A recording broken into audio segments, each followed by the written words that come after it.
نحمدہ ونصلی ونسلم علی رسولہ النبی الکریم۔ ناظرین، آج کی گفتگو میں تسخیر کا عمل، محبت کا ایک خوبصورت قرآنی عمل آپ کی خدمت میں پیش کرتے ہیں۔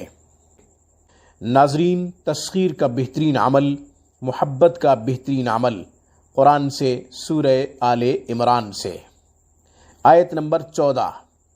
جو شخص چاہتا ہے کہ اس کا قریبی محرم اس سے خوب محبت کرے، مثلاً بیوی چاہے کہ اس کا شوہر اس سے محبت کرے، بہن چاہے کہ اس کا بھائی اس سے محبت کرے، یا بیٹا چاہے کہ اس کا باپ اس سے محبت کرے، بیٹی چاہے اس کی ماں اس سے خوب محبت کرے۔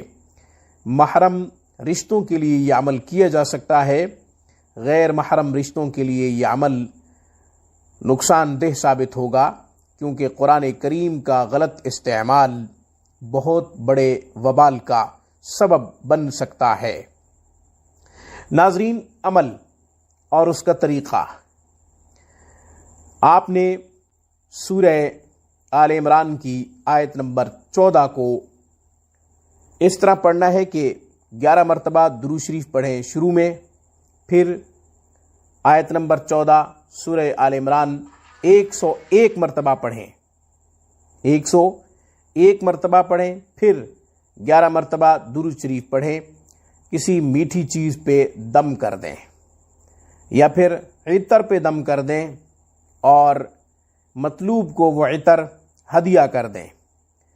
مطلوب جس کا مقصد ہے کہ اس کو مسخر کرنا ہے، محبت کے حوالے سے تابع کرنا ہے، اس کا اور اس کی ماں کا نام لینا ہے، اور اپنا اور اپنے باپ کا نام لینا ہے۔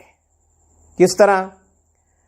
آیت مبارکہ کو جب آپ 101 مرتبہ پڑھ چکیں، درود شریف اول آخر 11 مرتبہ پڑھ چکیں، تو پھر یوں دعا کریں: اے رحیم، اے کریم، اے ودود، اپنی رحیمی اور اپنی کریمی کے صدقے فلاں بن فلاں کو فلاں بن فلاں کے لیے مسخر کر دے، تابع کر دے، یا مہربان کر دے، نرم کر دے، اس کے دل میں محبت پیدا کر دے، اس کے دل کو موم کر دے۔